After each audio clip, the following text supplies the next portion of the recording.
అందరికీ praise lord. రాత్రికాల ప్రార్థన కూడికను ప్రార్థనతో ప్రారంభించుకుందాం. మహాగండమైన మా తండ్రి, గడిచిన దినం మా ప్రతి పనిపాటులో మీరు తోడు ఉన్నారు, మీకు వందనాలు. రాత్రికాల సమయంలోని సన్నిధానంలో గడుపుటకు మీరు ఇచ్చినటువంటి సమయాన్ని బట్టి మీకు వందనాలు. దేవ, మరి కార్యక్రమం మీ నా మహిమార్థమే జయకరంగా జరిగించమని అపవాది దాని క్రియలు పాతాల ముందు బంధించండి. ఈ స్నామం వేడుకొంచున్నాం తండ్రి, ఆమేన్. సియోను గీతాల్లో నుంచి నమ్మకమైన నా ప్రభు అనే పాట పాడుకుందాం.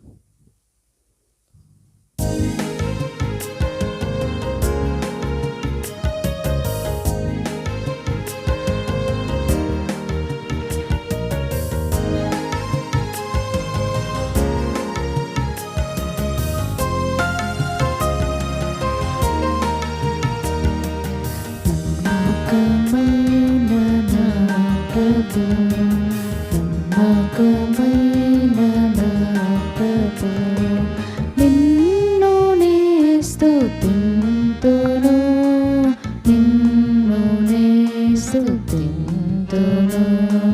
నమ్మకమైన నా ప్రభు, నమ్మకమైన నా ప్రభు. కరుణతోడ పిలిచియో స్థిరపరచి కాపాడిన, స్థిరపరచి కాపాడిన.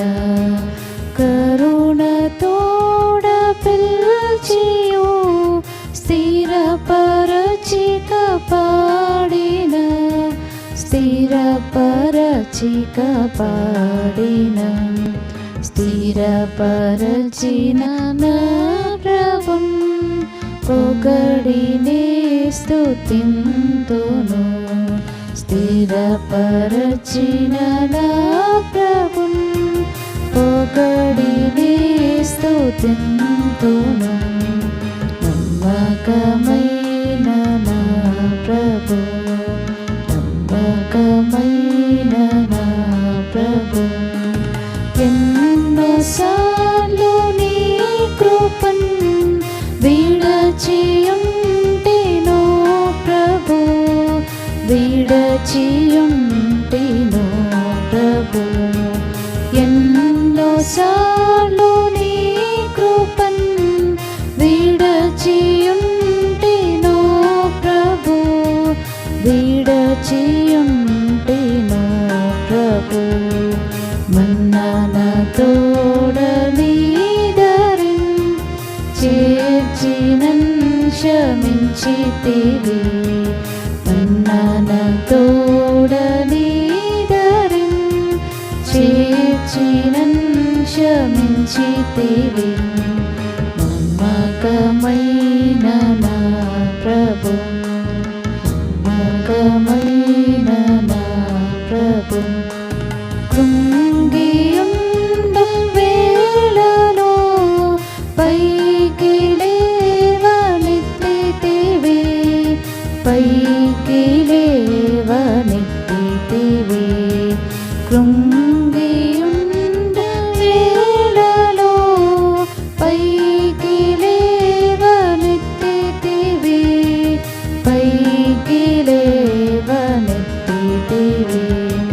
భంగపరచు సైతానున్ గెలిచి విజయమిచ్చితివి. భంగపరచు సైతానున్ గెలిచి విజయమిచ్చితివి. నమ్మకమైన నా ప్రభు, నమ్మకమైన నా ప్రభు. నాకశ్రాయ శైలమై కోటగా నీ ఉంటివి, కోటగా నీ ఉంటివి. నాకశ్రాయ శైలమై కోటగా నీ ఉంటివి, కోటగా నీ ఉంటివి. ప్రాకరం పోయింటివై నన్ను దాచియుంచితివి. ప్రాకరం పోయింటివై నన్ను దాచియుంచితివి.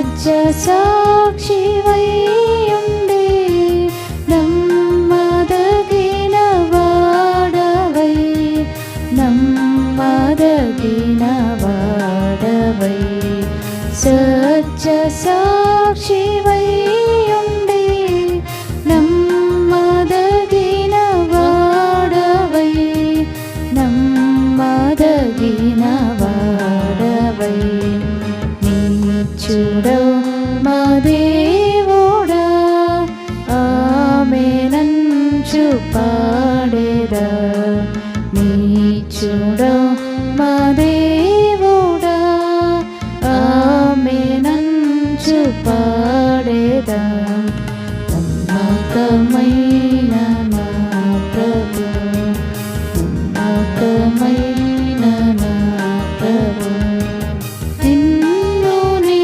స్తుతింతును నిన్ను నీ స్తుతింతును నమ్మకమైన నా ప్రభు నమ్మకమైన నా ప్రభు.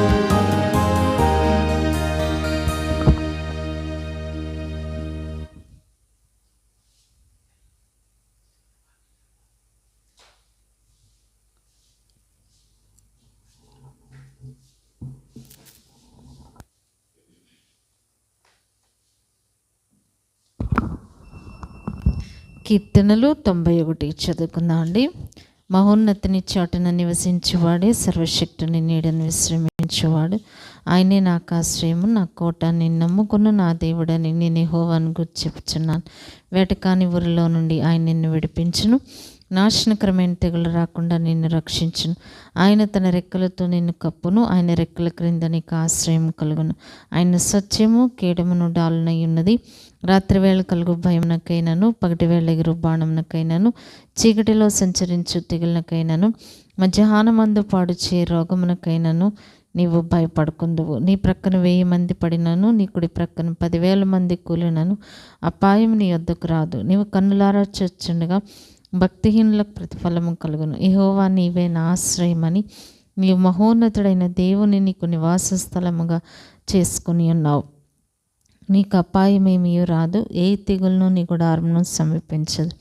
నీ మార్గములన్నిటిలో నిన్ను కాపాటకు ఆయన నిన్ను గూర్చి సందూతలకు ఆజ్ఞాపించును. నీ పాదములకు రాయి తగులకుండా వారు నిన్ను తమ చేతుల మీద ఎత్తి పట్టుకుందరు. నీవు సింహములను నాగపాములను త్రొక్కెదవు, కొదమ సింహములను భుజంగములను అణగద్రొక్కెదవు. అతడు నన్ను ప్రేమించినాడు గనుక నేను అతను తప్పించెదను. అతడు నా నామం నెరిగినవాడు గనుక నేను అతను గనపరచెదను. అతడు నాకు మొరపెట్టగా నేను అతనికి ఉత్తరమిచ్చేదను. శ్రమలో నేను అతనికి తోడై ఉండేదను. అతన్ని విడిపించి అతని గొప్ప చేసేదను. దీర్ఘాయువు చేత అతను తృప్తిపరిచేదను. నా రక్షణ అతనికి చూపించేదను. ఆమేన్. కీర్తన 121 కూడా చదువుకుందామండి. కొండల తట్టు నా కన్నులు ఎత్తుచున్నాను, నాకు సహాయం ఎక్కడ నుండి వచ్చును? యెహోవా వలననే నాకు సహాయం కలుగును. ఆయన భూమి ఆకాశములను సృజించిన వాడు. ఆయన నీ పాదం తట్టులనీయుడు. నిన్ను కాపాడువాడు కునుకడు, ఇశ్రాయేలును కాపాడువాడు కునుకడు, నిద్రపోడు. యెహోవాయే నిన్ను కాపాడువాడు. నీ కుడి ప్రక్కన యెహోవా నీకు నీడగా ఉండును. పగలు ఎండ దెబ్బ అయినను నీకు తగులదు, రాత్రి వెన్నెల దెబ్బ అయినను నీకు తగులదు. ఏ అపాయమును రాకుండా యెహోవా నిన్ను కాపాడును. ఆయన నీ ప్రాణమును కాపాడును. ఇది మొదలుకొని నిరంతరము నీ రాకపోకలే అందు యెహోవా నిన్ను కాపాడును. ఆమేన్. ప్రార్థన చేసుకుందాం. మహాగండమైన మా తండ్రి, ఇంతవరకు పాటలతో మిమ్మల్ని స్తుతించే కృపనిచ్చారు. మీకు వందనాలు. ఈ రాత్రికాల సమయంలో మీరు సిద్ధపరిచిన వాక్కులు మీరు మాకు అనుగ్రహించమని ప్రార్థిస్తున్నాను. వినే చెవులు, గ్రహించే మనసులు నాయన మీరే మాకు అనుగ్రహించమని, అపవాది దాని క్రియలు పాతాళ ముందు బంధించమని ఈ నామమున వేడుకుంటున్నాం తండ్రి. ఆమేన్. సో మార్నింగ్ అంతా కూడా మనము అనేకమైన మన యొక్క వర్క్ ప్లేస్లో ఏంటి, లేకపోతే మన కాలేజెస్లో కానీ ఫ్యామిలీస్లో కానీ అనేకమైన ఛాలెంజెస్ని, ఫియర్స్ని, లేకపోతే టెన్షన్స్ని, వరీస్ని మనము ఫేస్ చేస్తూ ఉంటాం. ఇది ప్రతి ఒక్కరి యొక్క లైఫ్లో కూడా జరిగేదే. కానీ ఏ విధంగా మనం వాటిని హ్యాండిల్ చేస్తున్నాం అనేది మనకి చాలా ప్రాముఖ్యమైనది. సో అనేక సార్లు శత్రువు మనకి ఎలాంటి పరిస్థితి తీసుకొని వస్తాడు అంటే, ఇంకా దీనికి ఈ పరిస్థితికి మనం శత్రువుకి లొంగిపోవడమే తప్ప ఇంకొక ఛాన్స్ మనకి లేదు, ఎస్కేప్ అవ్వడానికి అవకాశం లేదనే పరిస్థితి తీసుకొని వస్తూ ఉంటాడు. సో బిలీవర్స్గా మనం ఇలాంటివి ఎన్నో మన జీవితంలో మనం ఫేస్ చేస్తూ ఉంటాం. సో ఇటువంటి సిచ్యువేషన్ వచ్చిన వాళ్ళు మనకి స్క్రిప్చర్స్లో ఒకరు దాన్ని ఏ విధంగా డీల్ చేశారనేది మనకి తెలుస్తుంది. ఎక్కడ అంటే అది 2వ రాజుల గ్రంథంలోను, అలాగే 2వ దినవృత్తాంతాలు, అలాగే యెషయా గ్రంథంలో కూడా సేమ్ ఇన్సిడెంట్ రాయబడింది. ఎవరు అంటే రాజైన హిజ్కియా గారు. సో ఆయన చాలా నమ్మకంగా జీవించాడు. ఆయనకి మిగిలిన యొక్క రాజులు, ముందు పరిపాలించిన రాజులకి కూడా కాంట్రాస్టింగ్ క్యారెక్టర్ ఈయనకు ఉన్నట్టుగా మనకి ఇక్కడ రాయబడింది. 2వ రాజుల గ్రంథం 18వ అధ్యాయంలో కూడా అక్కడ ఏం రాయబడిందంటే దేవుని దృష్టికి పూర్ణముగా నీతిని అనుసరించారని. సో ఇతనికి సమ్మైన వారు ఎవరూ లేరు అన్నది, ఇటువంటి గొప్ప సాక్ష్యాన్ని ఈయన పొందుకున్నారు. కానీ ఇంత నమ్మకంగా ఉన్న వ్యక్తి జీవితంలో కూడా శత్రు శోధన అనేది వచ్చింది. మన జీవితంలో కూడా దేవునికి నమ్మకంగా ఉంటూ ఉంటాం, కానీ నమ్మకంగా ఉన్నందువల్ల మనకి అటాక్స్ రావా అంటే శత్రువు ఇంకెక్కువగా దాడి చేస్తూ ఉంటాడు. సో దాన్ని మనం ఏం చేయాలంటే ఇంకా దేవుని పట్ల మన విశ్వాసాన్ని కొనసాగిస్తూ ఉండాలనేది హిజ్కియా గారి జీవితం ద్వారా మనం నేర్చుకుంటాం. సో ఈయన నమ్మకంగా దేవునిలో కొనసాగుతూ ఉన్న, సో ఆ గాడ్లీ పరిపాలన ఆయన చేస్తూ ఉన్న అక్కడ ఆయనకి ఎదురైన శోధన ఏంటి అని అంటే మనకి తెలుసు. అష్షూరు రాజైన సన్హెరీబ్ ఏం చేస్తాడు అంటే తన మిలిటరీ పర్సనల్ కొంతమందిని పంపిస్తాడు. దేనికి అంటే ఈ యొక్క హిజ్కియా గారిని థ్రెటన్ చేయడానికి. మన లైఫ్లో కూడా మనము ఇటువంటి బెదిరింపులు మనము ఫేస్ చేస్తూనే ఉంటామన్నమాట. సో మనం జనరల్గా ఏ విధంగా రెస్పాండ్ అవుతూ ఉంటామంటే మనం భయపడుతూ ఉంటాం, లేకపోతే హేస్టీగా మనం నిర్ణయాలు తీసుకుంటూ ఉంటాం. కానీ ఇక్కడ హిజ్కియా గారు చేసింది ఏంటి అని అంటే, ఈయన గొప్ప రాజే, ఈయనకి కూడా మిలిటరీ స్ట్రెంగ్త్ ఉంది, కానీ ఈయన ఏ విధంగా రెస్పాండ్ అయ్యాడు అని అంటే సన్హెరీబు పంపించిన రబ్షాకే మాటలకి ఎవరికైనా చాలా కోపం వస్తుంది అనమాట. అంటే మనము 2వ రాజుల గ్రంథము 18వ అధ్యాయంలో మనం చూస్తే ఈ యొక్క రబ్షాకే మాట్లాడిన మాటలు ఏ విధంగా ఉంటాయంటే రక్తం ఉడికిపోతూ ఉంటుందన్నమాట. ఎలా రెచ్చగొట్టాడో అవన్నీ మనం చదువుతూ ఉంటాయి. సో చాలా మాటలు అంటాడు. దేంతో స్టార్ట్ చేస్తాడు అని అంటే దేవునితో స్టార్ట్ చేస్తూ ఉంటాడు. ఎందుకంటే హిజ్కియా గారికి కాన్ఫిడెన్స్, ఆ ట్రస్ట్ ఎవరిలో అంటే దేవునిలోనే. మనము కూడా ప్రజెంట్ డేస్లో ఇటువంటి వాటిని మనం ఫేస్ చేస్తూనే ఉన్నాం. సో అది ఫ్యామిలీలో కావచ్చు, బయట కావచ్చు, మన ఫెయిత్ గురించి మనం ఇటువంటి బెదిరింపులు మనం ఫేస్ చేస్తూనే ఉంటాం. లేకపోతే మనకు వచ్చే శోధనలు కూడా ఆ విధంగా ఉంటూనే ఉంటాయి.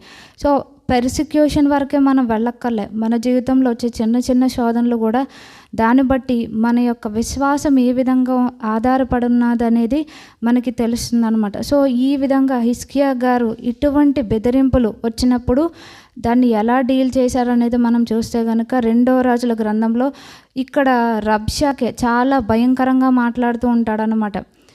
అక్కడ హిజ్కియా గారు కొంతమంది తనకు సంబంధించిన 4 వ్యక్తుల్ని పంపిస్తారు అతనితో మాట్లాడటానికి. సో మాట్లాడినప్పుడు ఏమంటారు, మాకు సిరియా భాష వచ్చు, నువ్వు సిరియా భాషలో మాట్లాడంటే ఇంకా రెచ్చిపోయి మాట్లాడుతూ ఉంటాడనమాట. అంటే ఎప్పుడైతే మనం శత్రువుకు జవాబిస్తూ ఉంటామో వాళ్ళు ఇంకా పేటరేగిపోతూ ఉంటారనమాట.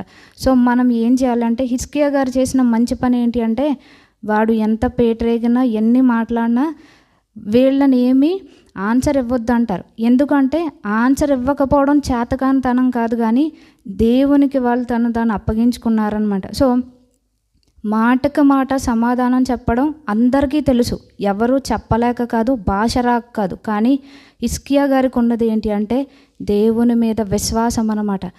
ఈ యొక్క రబ్షాకే ఎంతగా ఆయన్ని భయపెట్టాడు అని అంటే ఈయనలో కన్ఫ్యూజన్ క్రియేట్ చేయాలని, హోప్లెస్నెస్ క్రియేట్ చేయాలని, నీకు ఇంకా ఆధారం లేదు, నాకు నువ్వు సరెండర్ అవ్వాలి అనే అంతగా తను ఇక్కడ హిజ్కియా గారిని భయపెట్టాడు. కానీ హిజ్కియా గారు ఏం చేశారు అంటే ఇంతగా భయపెట్టిన తన ప్రజలను ఆయన బలపరిచారు. ఏమన్నారంటే మీరు ఈ యొక్క బెదిరింపులకు మీరు భయపడొద్దు అని. సో మనకు వచ్చే పరిస్థితులు, మనం ఎదుర్కొనే ప్రజలు కూడా ఇలాగూ సన్హెరీబులాగా, అష్షూర్ రాజులాగా, లేకపోతే రబ్షాకేలాగా పేటరేగిపోతూ ఉంటారనమాట. సో మనం ఈ లోకంలో ఉన్నంతకాలం ఇటువంటి పరిస్థితులు, ఇటువంటి ప్రజల్ని మనం ఫేస్ చేస్తూనే ఉంటాం. సో మనకున్న హోప్ ఏంటి అంటే సైన్యంలోకి అధిపతి అయిన దేవుడు మన పక్షంగా ఉన్నారని. సో ఎప్పుడైతే ఇతను ఈ విధంగా బెదిరించాడో, భయపెట్టాడో, హిజ్కియా గారు మిగిలిన రాజుల్ని సమకూర్చుకోలేదు. నాకు హెల్ప్ కావాలి మీ నుంచి అనేది ఆయన అడగలేదు. లేకపోతే తన యొక్క మిలిటరీ పర్సనల్తో కూర్చొని ఏ విధమైన స్ట్రాటజీస్ నేను ఇప్పుడు ఉపయోగించాలి అన్నది చెప్పలేదు. లేకపోతే మనకి ఎన్ని ఆయుధాలు ఉన్నాయి, ఎలాంటి ఆయుధాలు ఉన్నాయి, ఇవన్నీ కూడా తను ఇది చేయలేదు. తను చేసిన ఒక్క పని ఏంటి అంటే దేవాది దేవుని ముందు తను మోకరించాడు అనమాట. సో మన జీవితంలో కూడా ఇటువంటి పరిస్థితులు ప్రజలను మనం ఫేస్ చేసినప్పుడు మనం ఏం చేయాలి అని అంటే we have to fight our battles on our knees. ఎప్పుడైతే మనం మోకాళ్ళ మీద మన యొక్క పోరాటం మనం చేస్తూ ఉంటామో ప్రార్థనలో, దేవుడు ఎవరికి ఏ విధమైన జవాబు ఇవ్వాలి, ఎలా జవాబు ఇవ్వాలి అనేది దేవుడు చూస్తూ ఉంటారనమాట. సో సైలెంట్గా ఉండడం అనేది వీక్నెస్ కాదనమాట. మనం ఎప్పుడైతే దేవునికి మనలను మనం అప్పగించుకుంటూ ఉంటామో దేవుడు మన జీవితంలో అద్భుత కార్యాన్ని జరిగించేవారుగా ఉంటారు.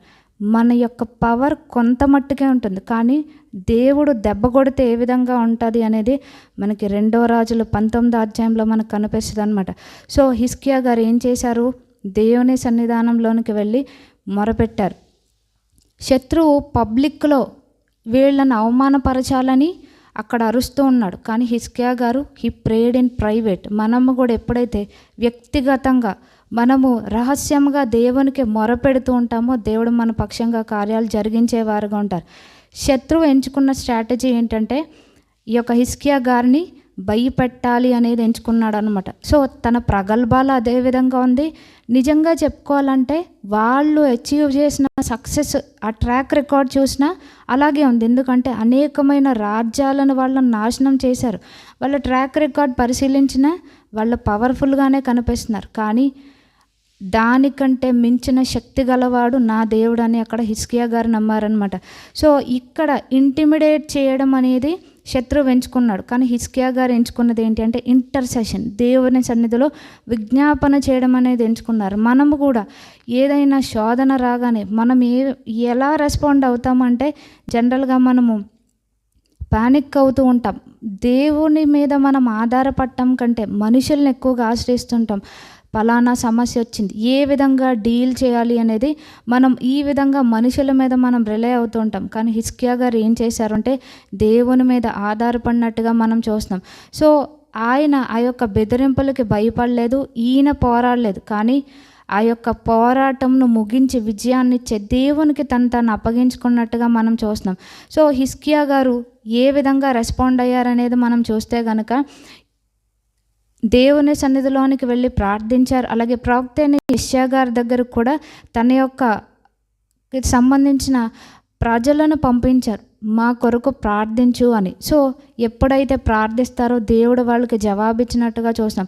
మన జీవితంలో కూడా అంటే శత్రువు ఈ విధంగా మనల్ని ముట్టడి వేయకపోవచ్చు ఫిజికల్గా, ఇటువంటివి మనకు రావు, కానీ సేమ్ స్ట్రాటజీ అనమాట. హిజ్కియా గారి మీద ఎటువంటి స్ట్రాటజీ ఉపయోగించబడిందో మన మీద కూడా ఇటువంటి స్ట్రాటజీ, అంటే ఇట్స్ అన్చేంజింగ్ అనమాట. ప్రజెంట్ డేస్లో కూడా ఈ స్ట్రాటజీ కొనసాగుతుంది. ఏంటి అని అంటే శత్రువు మన మీదకి ఆర్మీతో రాకపోవచ్చు, ఇటువంటి లెటర్స్తో రాకపోవచ్చు, కానీ ఏ విధంగా మనలను ఇంటిమిడేట్ చేయడం అంటే బెదిరించడం, ఏ విధంగా భయపెడతాడు అని అంటే మన ఆలోచనల ద్వారా, మనకు వచ్చే ప్రెషర్స్ ద్వారా, వీటన్నిటి ద్వారా కూడా శత్రువు మనలను భయపెట్టడం, దాడి చేయడం అనేది జరుగుద్ది. సో మన యొక్క మైండ్ మీద, ఎమోషన్ మీద దాడి అనేది జరుగుతూ ఉంటుంది. సో మనలను బెదిరించాలి, భయపెట్టాలి, కృంగదీయాలి, విశ్వాసములో తప్పిపోయేవారిగా ఉండాలి, దిగజారిపోయేవారిగా ఉండాలి అనేది ఇప్పుడు ఇంకా ఎక్కువగా ఉంటుంది. ఎందుకంటే దేవుని రాకడ సమీపముగా ఉంది కనుక ఇంకా ఇటువంటి శోధన మనకి ఎదురవుతూ ఉంటుంది. సో తిమోతి పత్రికలో, అక్కడ పేతురు పత్రికలో వ్రాయబడింది ఏంటి అని అంటే అంత్యకాలంలో అపాయకరమైన కాలములు వచ్చును అని ఉంటుంది. ఎందుకు అపాయకరమైన కాలములు అంటే ప్రజలను బట్టి అపాయకరమైన కాలంలో అక్కడ రాశారు. ఎందుకంటే అక్కడ కొంత లిస్ట్ అవుట్ చేస్తారనమాట. స్వార్థపరులు, బెంకమలాడేవారు అని కొంత లిస్ట్ అవుట్ చేస్తారు. ఈ మైండ్ సెట్ ఉండడం వల్ల ఇవి అపాయకరమైన కాలములని. సో సైతాను ఏ విధంగా ఉంటుందో మోస్ట్ ఆఫ్ ద బిలీవర్స్ కూడా ఈ విధంగానే ఉంటూ ఉంటారనమాట. విశ్వాసం నుంచి దారి తప్పించడం కానీ, లేకపోతే మిగిలిన వాళ్ళు భయపెట్టడం, బెదిరించడం, అంటే మేము చాలా పవర్ఫుల్ అని వాళ్ళు ప్రూవ్ చేసుకోవాలనుకుంటారు. కానీ ఇన్ఫ్యాక్ట్ రియాలిటీలో దే ఆర్ పవర్లెస్ అనమాట. ఎప్పుడు వాళ్ళు పవర్లెస్ అని మనం గుర్తిస్తామంటే దేవుని శక్తిని మన జీవితంలో మనం గుర్తించినప్పుడు వాళ్ళు శక్తిహీనులు, వాళ్ళ యొక్క శక్తి అంతా యూస్లెస్ అని మనం గుర్తించగలం. సో ఇక్కడ హిజ్కియా గారు ఏం చేశారు అని అంటే దేవుని మీద ఆధారపడ్డారు. మనకి కూడా ఇటువంటి బెదిరింపులు లేకపోతే ఇటువంటి ప్రెషర్స్ వచ్చినప్పుడు మన యొక్క స్ట్రెంగ్త్ని డ్రెయిన్ చేసే ఇటువంటి బ్యాటిల్స్ మనం ఫేస్ చేసినప్పుడు మనం కూడా ఏం చేయాలి అని అంటే దేవుని మీద ఆధారపడాలి. సో అక్కడ రబ్షాకి ఏమన్నాడు, దేవుణ్ణి నువ్వు నమ్ముకుంటున్నావా, నీ దేవుడు అంత పవర్ఫుల్లా అన్నారు. అంటే వాళ్ళలో ఉన్న లోటుపాట్లు చెప్పలేక కాదు, మనము కూడా లోటుపాట్లు చూపించి మనం ఆన్సర్ ఇవ్వచ్చు. కానీ ఇక్కడ హిజ్కియా గారు ఏం చేశారు అని అంటే అవన్నీ కూడా దేవుని చేతికి అప్పగించుకున్నారు. రబ్షాకి ఎలా భయపెట్టాడు, నీ దేవుడు చేయగలిగిన సమర్థుడు అనుకుంటున్నావా, నీ దేవుడు కూడా పవర్లెస్ అని అక్కడ తను ప్రూవ్ చేయాలనుకున్నాడు. మనము కూడా శత్రువు ఇటువంటి యొక్క ఆలోచనలు మన మైండ్లో ప్లాన్ చేస్తుంటుంది. నిజంగా దేవుని నమ్ముతున్నావా, నువ్వు దీన్ని ఓవర్కమ్ చేయగలనని అనుకుంటున్నావా, లేకపోతే ఈ శోధనను నువ్వు జయించగలనని అనుకుంటున్నావా, నీ దేవుడు ఎక్కడ ఉన్నాడు అని రకరకాలైన శోధనల ద్వారా మనలను బెదిరించి భయపెడుతూ ఉన్నప్పుడు మనలో అనుమానాలు రేకెత్తుతూ ఉంటాయి. సో ఇవన్నీ కూడా న్యూట్రల్ క్వశ్చన్స్ కాదు, మన యొక్క ఫెయిత్ని ఏంటంటే ఇవన్నీ డ్రెయిన్ చేసేవే. ఎప్పుడు కూడా శత్రువు ఇమీడియట్గా డిస్ట్రాయ్ చేయాలనుకున్నాడు, ఫస్ట్ ఏం చేస్తాడంటే మనల్ని డిస్కరేజ్ చేయడం అనేది చేస్తుంటాడు. సో ఇంటర్నల్గా మనలో ఉన్న కాన్ఫిడెన్స్ని వీకెన్ చేయడం, మన యొక్క ఎమోషనల్గా మనల్ని ఎగ్జాస్ట్ చేయడం, మనకి ఫెయిత్ లేకుండా కన్ఫ్యూజ్ చేయడం, ఇటువంటి స్ట్రాటజీస్ అన్నీ ఎంచుకుంటూ ఉంటాడనమాట. ఎప్పుడైతే మనం వీటికి లొంగిపోతూ ఉంటామో ఆల్రెడీ శత్రువుకి కొంత విజయం వచ్చినట్టే.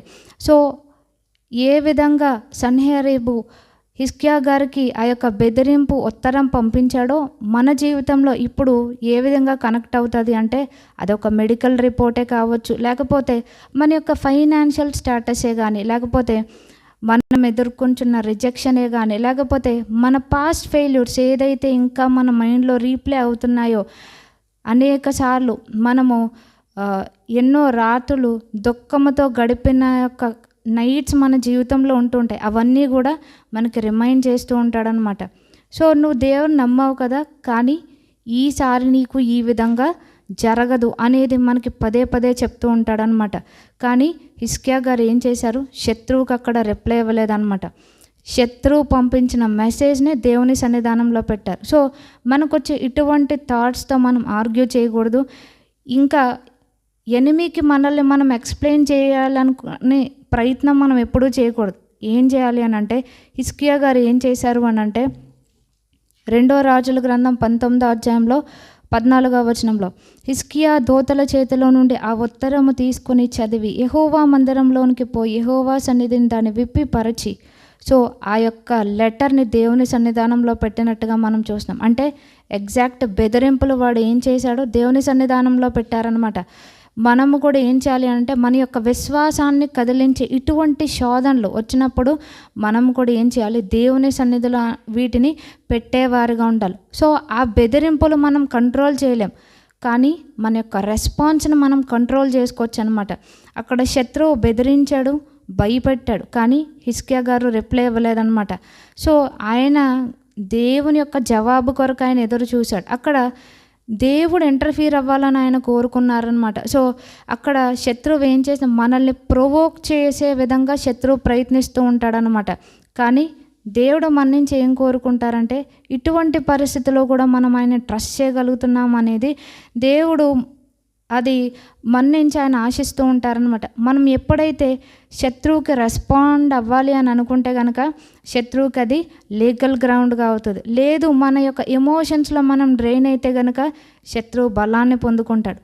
శత్రువుకి మనం అటెన్షన్ పే చేశామంటే ఇట్ గెయిన్స్ ఇన్ఫ్లుయెన్స్ అనమాట. సో శత్రువు దాడి చేస్తూనే ఉంటాడు, శత్రువు డైరెక్ట్గా దాడి చేస్తూ ఉంటాడు, ప్రజలను కూడా ఆ విధంగా మన మీదకి ఉసిగొలుపుతూ ఉంటాడనమాట. కానీ మనం ఏం చేయాలి అంటే ఆ ఎగ్జాక్ట్ సిచ్యువేషన్ని దేవుని సన్నిధానంలో పెట్టేవారుగా ఉండాలి అనేది దేవుడు తెలియపరుస్తున్నారనమాట. ఇక్కడ హిజ్కియా గారు ఒక్క మాట కూడా వాళ్ళకి రిప్లై ఇవ్వలేదన్నమాట. అంటే చేతకానితనంగా మనకు అనిపించవచ్చు, రిప్లై ఇచ్చి మన యొక్క ఇదిని మనం ప్రూవ్ చేసుకోవచ్చు, కానీ ఎప్పుడు కూడా మనం గుర్తుపెట్టుకోవాల్సింది ఏంటి అంటే, మనం కొడితే చిన్న దెబ్బే మనం కొడతాం, కానీ దేవుని సన్నిధికి, దేవుని చేతిలో ఎప్పుడైతే మన సిచ్యువేషన్ని పెడతామో దేవుడు తిరుగులేని దెబ్బ కొట్టేవారుగా ఉంటారనమాట. అది ఎవరికైనా సరే ఇంకా లైఫ్ టైం లెసన్ ప్రభువారు నేర్పిస్తారు. ఇక్కడ ఈ సన్హెరీబు రబ్షాకి ఇంతగా పేటరేగిపోయినందుకు దేవుడు అక్కడ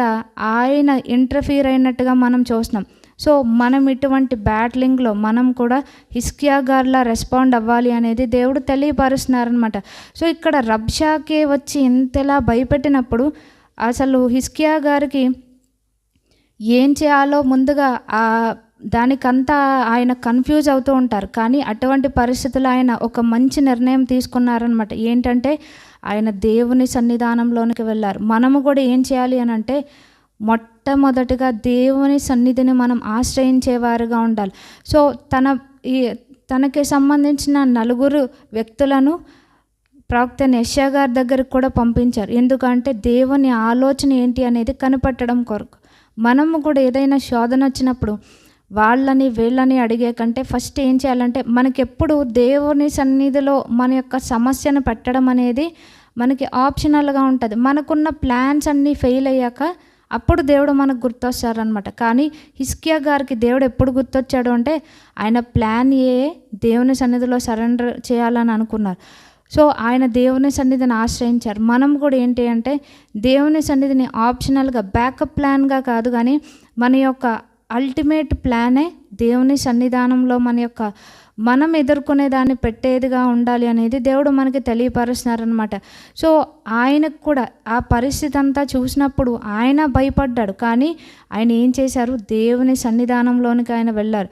సో మనం కూడా ఏం చేయాలి అంటే, డే అంతా మనం ఏదైతే ఫేస్ చేసామో ఆ ఛాలెంజెస్, ఆ ఫియర్స్ అన్నీ కూడా దేవుని సన్నిధానంలో మనం పెట్టాలి. హిజ్కియా గారు నిజంగా ఆయన రక్షించే దేవుని సన్నిధానంలోనికి వచ్చారు. సో ఈ యొక్క సిచ్యువేషన్ని ఏ విధంగా హ్యాండిల్ చేయగలరో ఆ వ్యక్తి దగ్గరకు వచ్చినట్టుగా మనం చూస్తున్నాం. సో మనం కూడా ఇతరుల యొక్క సూచనలు, సలహాలు, సహాయాన్ని కోరుకుంటే మనం నష్టపోయే వారంగా ఉంటాం. మన యొక్క ఫస్ట్ ఆప్షన్ ఎవరై ఉండాలంటే దేవుని సన్నిధానం మన యొక్క ఫస్ట్ ఆప్షన్ అయినప్పుడు మనకి రిగ్రెట్స్ అనేవి ఉండవన్నమాట. సో మనం కూడా ఏం చేయాలి అనేది మనము ఆలోచించక్కలే. ప్రభువారు మనకి ఆశ్చర్యమైన ఆలోచన, అధిక బుద్ధిని అనుగ్రహించేవారుగా ఉన్నారనమాట. సో దేవుని సన్నిధానంలో మనకి ఇటువంటి పరిస్థితులు ఫేస్ చేసే మనకి ఆదరణ దొరుకుతుంది. దేవుని సన్నిధిలో మనకి దేవుడు బ్రిలియంట్ థాట్ ఇస్తూ ఉంటారనమాట. సో బ్రిలియంట్ స్ట్రాటజీ ఇస్తారు, ఎలాగూ ఈ సిచ్యువేషన్ని మనం హ్యాండిల్ చేయాలి, నెక్స్ట్ మన మూవ్ ఏ విధంగా ఉండాలనేది దేవుడు తెలియపరిచేవారుగా ఉంటారు.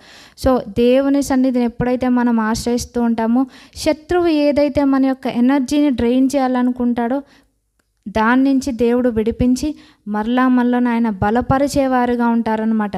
సో ఎప్పుడైతే ఈయన మందిరంలోనికి తన్ను తాను వెళ్ళి తగ్గించుకొని ప్రార్థిస్తారో, అలాగే దేవుని యొక్క ప్రవక్త దగ్గరికి ఈయన వెళ్తారో, ఈయనకి ఒక దేవుడు గొప్ప ఎష్యూరెన్స్ ఇచ్చారనమాట. మనము కూడా ఈ యొక్క ఎష్యూరెన్స్ని, లేకపోతే దేవుడిచ్చే వాగ్దానాలను ఏ విధంగా కోల్పోతున్నామంటే, మనం దేవుని సన్నిధానానికి వెళ్ళకపోవడం వల్ల. సో హిజ్కియా గారు దేవుని సన్నిధికి వెళ్ళకుండా మిగిలిన రాజుల్ని ఆయన సహాయం అడుగుంటే దేవుని నుంచి యొక్క ఎష్యూరెన్స్ ఈయన పొందుకునేవాడు కాదు. సో మన జీవితంలో కూడా ఎందుకు మనకు ఎష్యూరెన్స్ రావట్లేదు, మన ప్రేయర్స్ ఎందుకు ఆన్సర్ అవ్వట్లేదు అని అంటే, మనం దేవుని సన్నిధిని ఆశ్రయించకపోవడం వల్ల, ఫస్ట్ ప్రయారిటీ ఆయనకి ఇవ్వకపోవడం వల్ల మనము దేవుడిచ్చే ఎష్యూరెన్స్ని మనం కోల్పోతున్నాం. ఏ విధంగా మనము నెక్స్ట్ స్టెప్ మనం ఏం వెయ్యాలి అనేది మనకి ఎందుకు క్లారిటీ ఉండట్లేదు, ఎందుకు రాంగ్ స్టెప్ జరుగుతుంది అని అంటే, దేవుని దగ్గర మనం విచారించకపోవడం వల్ల. కానీ ఇక్కడ హిజ్కియా గారు అలా చేయలేదు. ఆయన మందిరంలోనికి వెళ్ళారు, ప్రవక్త దగ్గరికి తన ప్రజలను పంపించారు. సో దేవుడు ఏ విధంగా ఈయనకి జవాబిచ్చారు అని అంటే, మొట్టమొదటిగా దేవుడు ఈయన్ని అక్కడ ఆదరించినట్టుగా చూసాం. సో ఇవన్నీ కూడా నేను విన్నాను, నువ్వు ఇవేమీ పట్టించుకోకు అనే ఒక ఎష్యూరెన్స్, ఆ కంఫర్ట్ని ప్రభు వారు హిజ్కియా గారికి ఇచ్చారు. ఎందుకంటే మార్నింగ్ అంతా కూడా ఈ యొక్క శత్రువు బెదిరింపులతో ఆయన భయపడ్డాడు, కానీ దేవుడు అక్కడ ఆయన ఆదరించినట్టుగా చూసాం. సో వీటన్నిటిని కూడా నువ్వేం కేర్ చేయక్కర్లేదని, మనం కూడా ఎదుర్కొనే ఈ బెదిరింపులు శోధనలో దేవుడు మనల్ని ముందుగా కంఫర్ట్ చేసేవారుగా ఉంటారనమాట. సో ఇవన్నీ నేను చూసుకుంటాను కదా అనే ఒక భరోసా ప్రభువారు మనకి ఇస్తారు. సో రెండవదిగా ఈయన ప్రార్థన చేసినప్పుడు దేవుడు ఏ విధంగా జవాబిచ్చారు అని అంటే, మొట్టమొదటిగా ఆయన్ని కంఫర్ట్ చేశారు. రెండవదిగా ఇంతగా పేట్రేగిపోయిన శత్రువుని ఏం చేస్తారు అనేది ప్రభువారు తెలియపరిచారనమాట. సో నేను ఈ విధంగా చేస్తాను అనేది దేవుడు రివీల్ చేయలేదు, కానీ నేను ఏ విధంగా శత్రువుని అటాక్ చేయడం లేకపోతే శత్రువుని అదుపులో పెడతాను అనేది దేవుడు తెలియపరిచారనమాట. ఏమన్నారంటే, అతనిలో ఒక సెల్ఫ్ డౌట్ అనేది నేను క్రియేట్ చేస్తాను, అలాగే ఒక రూమర్ని వినిపించడం ద్వారా అతను ఈ యొక్క యెరూషలేములోనికి రాడు, ఈ సిటీ మీద దాడి చేయడు, మీ మీద అతను దాడి చేయడు అనేది దేవుడు అక్కడ తెలియపరుస్తాడనమాట. అతని ప్రాణం గురించి అతను భయపడే విధంగా నేను చేస్తాను అనేది దేవుడు ఇక్కడ తెలియపరిచారు. అంటే ఏ విధంగా ప్రభువారు స్టెప్ ఇన్ అయినప్పుడు అక్కడ గేమ్ ఫినిషర్ ప్రభువారు అనమాట. ఎన్నో ప్రగల్భాలు మన జీవితంలో మనం ఎన్నో వింటూ ఉంటాం, కానీ దేవుడు ఇచ్చే రెస్పాన్స్ ఏ విధంగా ఉంటుందంటే, అక్కడ సన్హెరీబు ఎండింగ్ చూస్తే ఎంతగా పేట్రేగిపోయాడు, ఎంతగా వీళ్ళని బెదిరించాడు, కానీ తన కొడుకులే తనని చంపివేసినట్టుగా చూసాం. అంటే దేవుడు ఇంటర్ఫీర్ అయినప్పుడు ఏ విధంగా ఉంటుందంటే, మేము చేసినవన్నీ కూడా బాగానే జరిగిపోతున్నాయి కదా అని అనుకోవచ్చు, కానీ దేవుడు ఎందుకు దేవుడు కొన్ని అనుమతిస్తూ ఉంటారంటే, శత్రువుకు కూడా మార్పు చెందే అవకాశం ఇస్తూ ఉంటారనమాట. అది చేతకాంతనంగా తీసుకొని ఇంకా భయపెట్టాలి, బెదిరించాలి అని అనుకుంటే కనుక దేవుడు చాలా సీరియస్గా తీసుకుంటూ ఉంటారనమాట. ఎందుకు అనంటే, మిమ్మును ముట్టినవాడు తన కనుగుడ్డును ముట్టినవాడని ఎంచి దేవుడు మన విషయంలో అంతగా కేర్ తీసుకుంటారు. అంటే ఒక్కొక్కసారి దేవుని యొక్క ప్రజలు ప్రాణాలు కోల్పోవడం అంటే ఇంకా నిర్మూలించినట్టు అని అనుకుంటాం, కానీ మన యొక్క సోల్స్ ఆయన దగ్గర సెక్యూర్డ్గా ఉంటాయన్నమాట. సో డెత్ అనేది మనకి ఎండింగ్ కాదు, it's a beginning for the eternal life అని మనకి తెలుసు. సో శత్రువు దాని నుంచి మనల్ని తప్పించడం కొరకు మనల్ని బెదిరిస్తాడు, మన యొక్క విశ్వాసం నుంచి మనల్ని తప్పించే ప్రయత్నాలు చేస్తూ ఉంటాడు. కానీ మనం ఎలా రెస్పాండ్ అవ్వాలి అంటే, హిజ్కియా గారిలాగా దేవుని సన్నిధానానికి రావాలి. పరిస్థితి మనకి అన్సర్టైన్గా కనిపించినా దేవుని పట్ల మనం విశ్వాసాన్ని కలిగి ఉండాలి. ఎప్పుడు విశ్వాసం వస్తుంది అంటే, దేవుని వాక్యాన్ని మనం విన్నప్పుడు విశ్వాసం వస్తుంది. రెండవదిగా, మన పాస్ట్ లైఫ్లో దేవుడు ఏ విధంగా మన జీవితంలో ఇటువంటి శోధనలను తప్పించారో రికలెక్ట్ చేసుకోవాలన్నమాట. సో పలానా సిచ్యువేషన్ నుంచి దేవుడు నన్ను ఈ విధంగా విడిపించారు కదా, సో ఇది ఖచ్చితంగా ఆయన హ్యాండిల్ చేసి దీన్ని ఈయన ఫినిష్ చేయగలరు అనే యొక్క విశ్వాసం మనకు వస్తుంది. సో ఆయన యొక్క ఫెయిత్ఫుల్నెస్ని మనం జ్ఞాపకం చేసుకుంటూ ఉండాలి. ఇక్కడ హిజ్కియా గారు కూడా చేసింది అదే, దేవుని సన్నిధానంలో పెట్టారు, దేవుడిచ్చే ఆదరణ పొందుకున్నారు, శత్రువుని దేవుడు ఏ విధంగా అణిచివేస్తారనేది ఇక్కడ తెలియపరిచారనమాట. సో ఇక్కడ ఎప్పుడైతే దేవుని యొక్క ఆలోచన హిజ్కియా గారికి వచ్చిందో ఆయనకున్న ఆ యొక్క భయం అంతా పోయినట్టుగా చూస్తున్నాం. సో ఇక్కడ ప్రభువారు బ్యాటిల్ ప్లాన్స్ చెప్పలేదు, ఏ స్ట్రాటజీస్ చెప్పలేదు. ఏదైతే తనకున్న ఆర్మీని బట్టి శత్రువు పేట్రేగిపోయాడో రెచ్చిపోయాడో అటువంటి ఆర్మీ అనేది ఇక్కడ ప్రభువారు ఉపయోగించలేదు. ఏ ఆయుధాలు లేవు, ఇక్కడ వార్ అనేది లేదనమాట. కానీ అక్కడ బ్లడ్ షెడ్డింగ్ అనేది కూడా మనం చూడలేదు, రక్తపాతం మనం చూడలేదు. కానీ దేవుడు ఏం చేశాడు అంటే, ఆయన ఆ నైట్ ఇంటర్ఫీర్ అయినట్టుగా మనం చూస్తున్నాం. సో అక్కడ సన్హెరీబుని ముందుగా డెడ్లీ డిసీజెస్తో మొత్తలేదు, అతన్ని గద్దించలేదు, అతనికి విరోధంగా ఏ ఒక్క ఆర్మీని కూడా పంపించలేదు. కానీ హిజ్కియా గారి ప్రార్థన దేవుడు విన్నాడు. ఈ యొక్క బెదిరింపులు వీటన్నిటిని కూడా ఏదైతే ఎగ్జాక్ట్గా ఆయన దేవుని సన్నిధానంలో పెట్టారో, దేవుని పట్ల విశ్వాసం ఉంచారో, ప్రభువారు అప్పుడే ఆయనతో మాట్లాడారు, జవాబిచ్చినట్టుగా మనం చూసాం. సో శత్రువు ఏమి ఎంచుకున్నాడు అంటే, హిజ్కియా గారిలో అపనమ్మకాన్ని కలిగించాలి అనేది. మన పరిస్థితులు కూడా ఇదే విధంగా మనకుంటాయి. ఇశ్రాయేలీలు ఏ విధంగా ముందు వాళ్ళకి ఎర్ర సముద్రం ఉంది, వెనకాల ఫరో ఆర్మీ తరుముతుంది. సో వాళ్ళు ఏమన్నారు, మరలా మేము స్లేవ్స్గా ఉంటామన్నారు. ఇటువంటి పరిస్థితులు మనం కూడా ఫేస్ చేస్తూ ఉంటాం. కానీ ఇక్కడ హిజ్కియా గారు ఎనిమీకి సరెండర్ అవ్వలేదన్నమాట, దేవునికే ఆయన ఈ పరిస్థితిని అప్పగించుకున్నట్టుగా మనం చూస్తాం. సో శత్రువు కూడా ఇటువంటి టాక్టిక్నే మన జీవితంలో ఉపయోగిస్తుంటారు. సో మనము దానికి మనం పడిపోకూడదని దేవుడు హిజ్కియా గారి యొక్క లైఫ్ ద్వారా మనకి తెలియపరుస్తున్నారు. సో దేవుని యొక్క విశ్వాసాన్ని శంకించే విధంగా మనకి పరిస్థితులు వచ్చినా ఎప్పుడైతే మనం ఆయన మీద దృష్టి పెడుతూ ఉంటామో, ప్రార్థనలో దేవునికి మన పరిస్థితిని మనము అప్పచెప్పుకుంటూ ఉంటామో, దేవుడు మనకి సహాయం చేసేవారుగా ఉంటారు. సో మన జీవితంలో ఏది సన్హెరీబోలే మన యొక్క ఎనర్జీని డ్రైన్ చేస్తుంది, విశ్వాసంలో ముందుకు కొనసాగకుండా మనల్ని ఆటంకపరుస్తుంది, ఏ విషయాల్లో మనం దేవుని యొక్క విశ్వాసతను అనుమానించే విధంగా, వాళ్ళ బెదిరింపులకు పడిపోయే విధంగా చేస్తుందో, దాన్ని ఏం చేయాలంటే ఎగ్జాక్ట్గా సన్హెరీబుని మన యొక్క దేవుని సన్నిధానంలో మనం పెట్టేవారుగా ఉండాలి. సో శత్రువు ఎంత పవర్ఫుల్ అయినా మన దేవుడు అంతకంటే శక్తిమంతుడు అనమాట.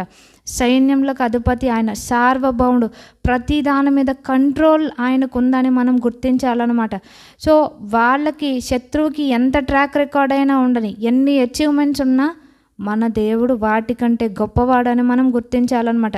సో ఇక్కడ సన్హెరీబు హిజ్కియా గారిని బెదిరించడానికి పంపించిన లెటర్లో కూడా వాళ్ళు ఏ కంట్రీస్ని నాశనం చేశారో అవన్నీ కూడా తను అందులో రాసి పంపిస్తాడు. నిజమే, ఆ కంట్రీస్ అన్నిటినీ కూడా వాళ్ళు నాశనం చేశారు, అవన్నీ కరెక్టే. అంత మాత్రాన శత్రువు బలమైన వ్యక్తి లేకపోతే గొప్పవాడా అంటే కాదు. శత్రువు ఎంత బలమైనప్పటికీ మన దేవుడు స్ట్రాంగెస్ట్ అండ్ పవర్ఫుల్ అని మనం గుర్తించాలన్నమాట. అలాగే ఎంతమంది శత్రువు చేతిలో ఓడిపోయినా మనలను దేవుడు నిలవబెట్టగల శక్తిమంతుడు. అందుకని రోమీలకు రాసిన పత్రికలు ఏమంటారంటే, మనం మన గతం ఏ విధంగా ఉన్నా, ఎన్ని ఫెయిల్యూర్స్లో మనం పడిపోయినా ఆయన నిలవబెట్టుటకు శక్తి కలిగిన వాడు అనేది దేవుడు తెలియపరుస్తున్నారు. అతడు పడి ఉండుటేను నిలిచి ఉండుటేను అతని యజమానుని పని అని. సో నిలవబెట్టేవాడు ఆయన, శక్తిమంతులుగా ఉంచేవారు ఆయన అనమాట. సో మనం గుర్తించవలసింది ఏంటి అని అంటే, ఈ యొక్క పరిస్థితిని జయించే శక్తి దేవుడు మనకు అనుగ్రహిస్తారు అని. మన దేవుడు ఎంత శక్తిమంతుడు అనంటే, ఎండిన ఎముకల్లోనికి జీవాన్ని ప్రవహింపచేసిన దేవుడు. అటువంటి పరిస్థితులు అంటే ఇటువంటి న్యూస్ విన్నప్పుడు కానీ, మనం ఎదుర్కొనే శోధనలు, ఈ విధంగా మనలో నిర్జీవంగా చేసే పరిస్థితులు మనం ఫేస్ చేసిన మరలా దేవుడు జీవాన్ని ఇచ్చే శక్తిమంతుడని మనం గుర్తించాలి. సో ఈయన దేవుని సన్నిధానంలోనికి వెళ్ళి ప్రార్థించారు, ప్రభువారు ఆయనకి చక్కగా రిప్లై ఇచ్చినట్టుగా చూసాం. సో ఇందులో మనము మన లైఫ్కి అప్లై చేసుకోవాల్సింది ఏంటి అని అంటే, దేవుని సన్నిధిని ఆశ్రయించడం, మన పరిస్థితిని యాజ్ టీజ్గా నిజాయితీగా ఆయన సన్నిధానంలో పెట్టేవారుగా ఉండాలి.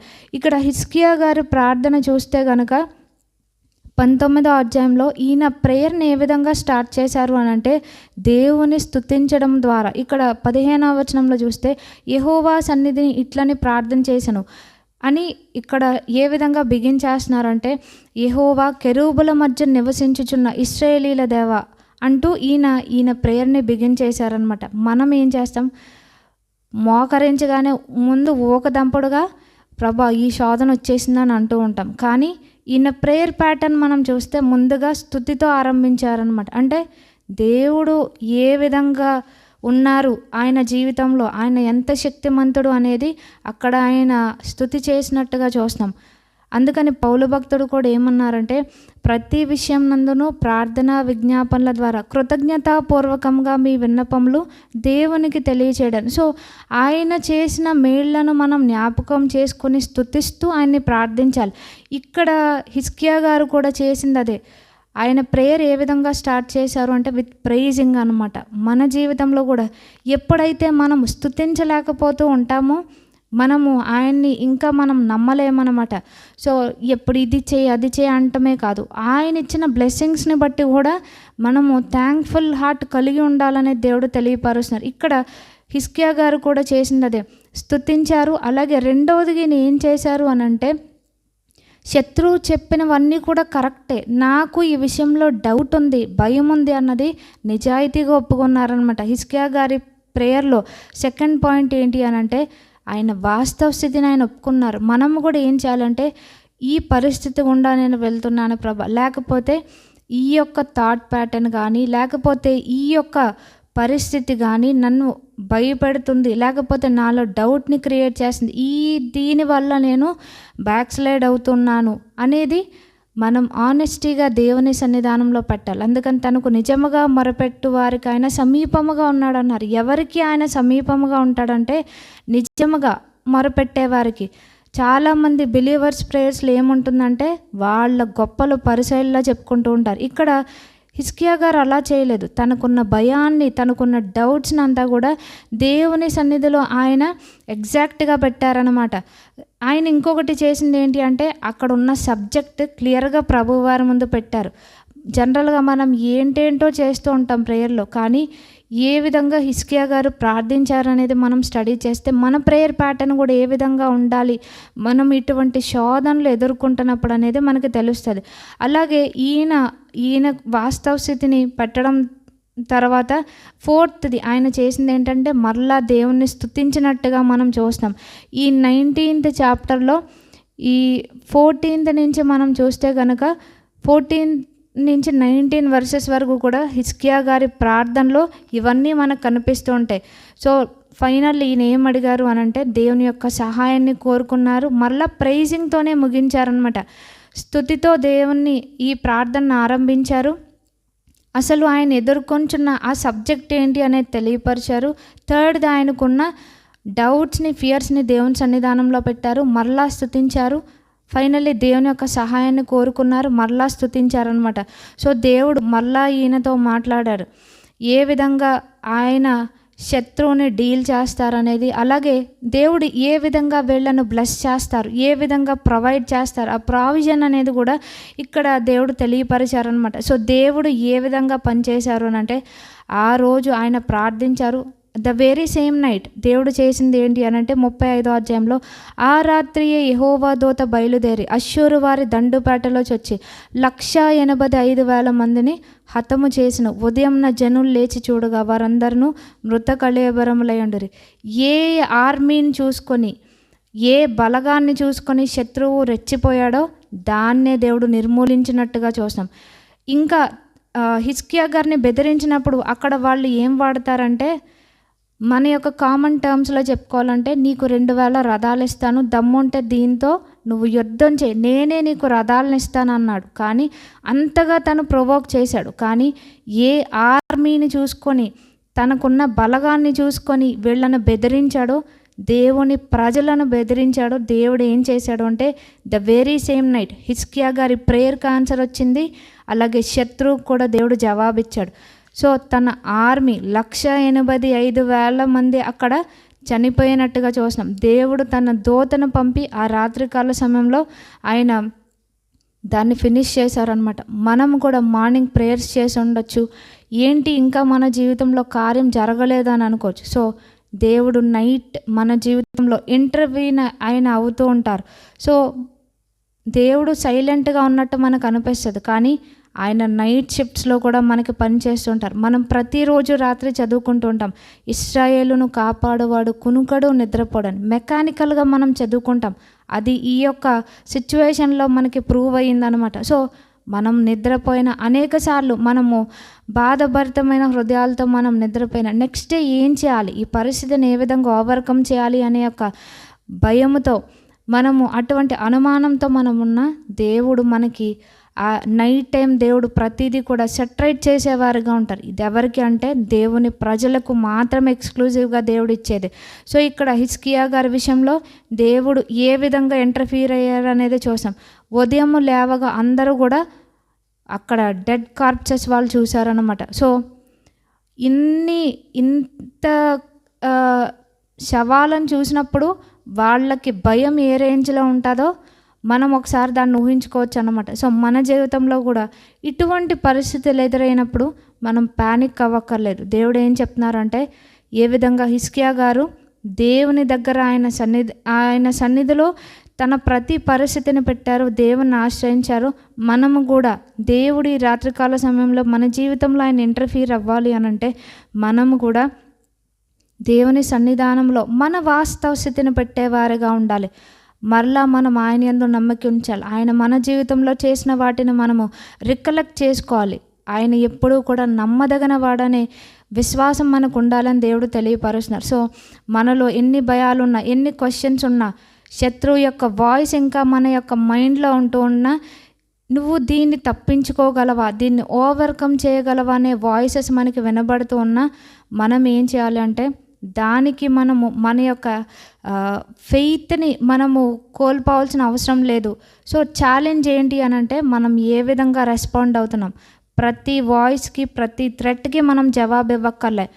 మన యొక్క బ్యాటిల్స్లో మనకి విజయాన్ని ఇచ్చేది ప్రభువారు కనుక మనం ఏం చేయాలి, హిజ్కియా గారు ఏ విధంగా ఆ లెటర్ని దేవుని సన్నిధానంలో పెట్టారు, మన జీవితంలో కూడా ఆ లెటర్లా కనిపించే ఆ ఇంటిమిడేషన్స్, ఆ థ్రెడ్స్ అన్నిటిని, ఆ వరీస్, నా టెన్షన్స్ని ఈ రాత్రికాల సమయంలో దేవుని సన్నిధానంలో మనం పెట్టాలన్నమాట. ఎనిమితో మనం ఆర్గ్యూ చేయక్కర్లే, మనం సరెండర్ అయితే చాలు.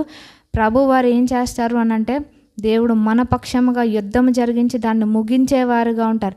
ఎనిమి దేన్ని చూసుకొని అయితే అంతగా ఎనిమి పేట్రేగిందో దాన్నే ప్రభువారు తొలగిస్తారనమాట. సో ఈ రాత్రికాల సమయంలో దేవుని సన్నిధికి మనలను మనం అప్పగించుకొని ఎప్పుడైతే మనం దేవుని సన్నిధిలో మన వాస్తవ స్థితిని పెడతామో ప్రభువారు మన పక్షంగా కార్యం జరిగించేవారుగా ఉంటారు. సో హిజ్కియా గారు సైలెంట్గా ఉన్నారు, కానీ దేవుడు అక్కడ సైలెంట్గా లేరనమాట. అక్కడ ప్రజలంతా కూడా ప్యానిక్గా నిద్రపోయారో పీస్ఫుల్గా నిద్రపోయారో మనకి తెలియదు, కానీ దేవుడు మాత్రం పోరాడినట్టుగా మనం చూస్తున్నాం. సో ఎనిమి భయపెట్టింది, కానీ అదే శత్రువుని దేవుడు ఆ రాత్రికాల సమయంలో నిర్మూలించినట్టుగా చూస్తున్నాం. సో ఈ రాత్రికాల సమయంలో దేవుడు మనకేం తెలియపరుస్తున్నారంటే మనము కూడా ఆయన ఇచ్చే విశ్రాంతిని పీస్ఫుల్గా మనం పొందుకోవాలని దేవుడు తెలియపరుస్తున్నారు. ఎందుకు అనంటే మనల్ని కాపాడేవారు, మన యొక్క యుద్ధాలను జరిగించేవారు కునుకడు నిద్రపోడు అనేది దేవుడు ఈ రాత్రికాల సమయంలో మనకిచ్చే భరోసా. సో ఎటువంటి పరిస్థితి అయినా దేవుడు మన పక్షంగా ఉండి కార్యం సఫలం చేసేవారు అనేది దేవుడు మనకి తెలియపరుస్తున్నారు. అటువంటి విశ్వాసాన్ని దేవుడు మనకు అనుగ్రహించునుగాక. ఆమెన్. ప్రార్థన చేసుకుందాం. మహాగండమైన మా తండ్రి, ఈ రాత్రికాల సమయంలో నీ పాద సన్నిధికి మమ్మల్ని నడిపించారు, మీకు వందనాలు. మేము కూడా నాయన తండ్రి మా జీవితంలో రబ్షాకే నాయన తండ్రి, సన్హేరీబు వంటి నాయన తండ్రి పరిస్థితులు, నాయన అటువంటి బెదిరింపులు నాయన తండ్రి ప్రభా మేము ఫేస్ చేసినప్పుడు ఏ విధంగా మా రెస్పాన్స్ ఉండాలో మీరు తెలియపరిచారు. హిజ్కియా గారు మరి నాయన తండ్రి రాజు అయినప్పటికీ తన యొక్క మిలిటరీ మీద, తన యొక్క నాయన బలగాల మీద ఆయన ఆధారపడకుండా మీ మీద ఆధారపడ్డారు. మేము కూడా అన్ని విషయాల్లో మీ మీద అనుకుంటా మాకు నేర్పించండి.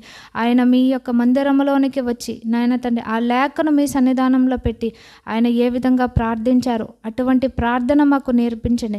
నాయన మీరు మా జీవితంలో చేసిన గొప్ప కార్యాలను బట్టి నాయన తండ్రి స్తుతించే అటువంటి గ్రాటిట్యూడ్ మాకు దయచేయమని ప్రార్థిస్తున్నాం. లేని వాటిని బట్టి సనుక్కొని ప్రభా మరి నాయన మేము నష్టపోకుండా మీ కృపలను మాకు ప్రసాదించమని వేడుకున్నాను. దేవా సహాయం దయచేయండి. మరి నాయన మా ప్రేయర్స్లో మేము నిజాయితీగా ఉండుటకు మాకు నేర్పించండి. మా వాస్తవ స్థితిని మీ సన్నిధిలో పెట్టేవారం ఉండుటకు కృపలను దయచేయండి. మరి మీ యొక్క సహాయాన్ని కోరుకుంటాం మాకు నేర్పించండి. నేను మనుషులను ఆశ్రయించుట కంటే యెహోవాను ఆశ్రయించటం మేలు, రాజులను నమ్ముకుంట కంటే యెహోవాను ఆశ్రయించటం మేలు అన్నారు.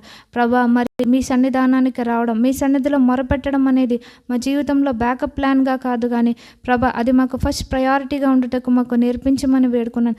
ప్రతి ఛాలెంజ్ని మేము ఓవర్కమ్ చేయడానికి నేను విశ్వాస జీవితంలో మేము జయవంతులంగా ముందుకు కొనసాగుటకు నాకు ప్రతి ఒక్కరికి రాత్రికాల సమయంలో మీరు నేర్పించమని వేడుకున్నాను. దేవా సహాయం దయచేయండి, కృప చూపించండి. నేను మీ పట్ల పరిపూర్ణమైన విశ్వాసం, నమ్మిక మాకు ప్రసాదించమని వేడుకున్నాను. నేను ఈ దినము నాయన తండ్రి లైవ్లో నడిపించిన ప్రతి ఒక్క బిడ్డను వారి కుటుంబాలను జ్ఞాపకం చేసుకోనండి. ఎవరైతే ఇటువంటి శత్రు శోధనలు, బెదిరింపులకు ప్రభానైన పరిస్థితులకు నాయన తండ్రి మరి నాయన తండ్రి గురవుతున్నారో వారికందరికీ కూడా నాయన తండ్రి మీరే విశ్వాసము, ధైర్యము నాయన తండ్రి ప్రసాదించండి. మీ సన్నిధానంలోనికి నాయన తండ్రి వారు నాయన రావడానికి మీరు ఇచ్చే శక్తిని పొందుకుంటకు వారికి, వారి కుటుంబాలకు మీ కృపలను నాయన మీరే మెండుగా ప్రసాదించమని వేడుకున్నాను. దేవా సహాయంను దయచండి. ఈ దినం లైవ్లో నడిపించిన ప్రతి ఒక్క బిడ్డను వారి కుటుంబాలను పేరు పేరు జ్ఞాపకం చేసుకోనండి. ఉదయం నాకు వారికి కావాల్సినటువంటి నాయన తండ్రి మీ కృపలను మీరే సమృద్ధిగా ప్రసాదించమని వేడుకుంటున్నాను. దేవా సహాయంను దయచండి. ఈ సమయంలో నాయన తండ్రి మరి శ్రీరాముల నవీన్ గారు వారి కుటుంబాన్ని జ్ఞాపకం చేసుకోనండి దేవా. మరి వారి యొక్క ఉద్యోగ వివాహ విషయంలో మీ చిత్తం సిద్ధింపచేయమని ప్రార్థిస్తున్నాను. దేవా సహాయం దయచేయండి. ఎస్ రాజు గారు వారి కుటుంబాన్ని జ్ఞాపకం చేసుకోనండి. వారిని కూడా మీ యొక్క ఆత్మతో నింపి బలపరచండి. అలాగే నాయన తనే మరి కింగ్డమ్ బ్రదర్ వారిని కూడా జ్ఞాపకం చేసుకోనండి. వారిని కూడా ఉద్యోగం వివాహం కొరకు సిద్ధపరిచి మీ చిత్తానుసారంగా నడిపించమని వేడుకున్నాను దేవా. మరి వారి తల్లి గారికి నాయన తండ్రి అలాగే అక్కగారి పిల్లలకు ఆరోగ్యక్షేమాలను మీరే ప్రసాదించమని ప్రార్థిస్తున్నాం. మరి నాయన తండ్రి ఒక పాప మరి నాయన తండ్రి స్పెషల్ నీడ్స్ కలిగి ఉంటుండగా ఆ బిడ్డను కూడా మీరు కనికరించమని వేడుకుంటున్నాను. దేవా సహాయంను దయచేయండి. మీ యొక్క అత్యధికమైన కృపలను మీరు విస్తరింప చేయమని ప్రార్థిస్తున్నాం. అలాగే జీవా గారు వారి కుటుంబాన్ని జ్ఞాపకం చేసుకోనండి. మీ కృపలో భద్రపరిచి మీ యొక్క ఆత్మతో నింపి బలపరచమని వేడుకుంటున్నాను. దేవా సహాయంను దయచేయండి, కృప చూపించండి. అలాగే నాయన తండ్రి ఇంకా నాయన మరి శామ్ గారు వారి కుటుంబాన్ని మీరే జ్ఞాపకం చేసుకోమని ప్రార్థిస్తున్నాను. దేవా కృప చూపించండి, మీరే కనికరించండి. మరి నాయన తండ్రి యెహోవా పరదేశులను కాపాడువాడని వాగ్దానం ఇచ్చిన దేవా దూరదేశంలో ఉన్నారు, మీరే వారిని భద్రపరచమని వేడుకున్నాను. ప్రజోత్ గారు వారి కుటుంబాన్ని జ్ఞాపకం చేసుకోనండి. మరి నాయన లెఫ్ట్ హ్యాండ్ ఫ్రాక్చర్ అయిందన్నారు, మీ గాయపడినస్తం చేత బిడ్డను తాకి స్వస్థపరచమని ప్రార్థిస్తున్నాం. వారి యొక్క ఉద్యోగ వివాహ విషయంలో కూడా మీరే కృప చూపించండి. తల్లిగారిని జ్ఞాపకం చేసుకోనండి, మీరే స్వస్థపరచమని ప్రార్థిస్తున్నాను. దేవా సహాయం దయచండి. అలాగే రూత్ హెలెన్ గారు వారి కుటుంబాన్ని మీరే జ్ఞాపకం చేసుకోమని ప్రార్థిస్తున్నాను. నాయన మరి సందీప్ గారు, రెజినాల్డ్ గారు వారికి మీ యొక్క రక్షణ భాగ్యం దయచేయమని ప్రార్థిస్తున్నాను. దేవా కృప చూపించండి, మీరే కనుకరించండి. అలాగే నాయన తండ్రి మాధవి మధు గారు వారి తల్లిగారిని జ్ఞాపకం చేసుకోనండి. మరి క్రిటికల్గా ఉందన్నారు, ఆ బిడ్డకు కూడా కావాల్సినటువంటి ఆరోగ్యక్షేమాలను దయచండి, మీ కృపలో భద్రపరచమని ప్రార్థిస్తున్నాం.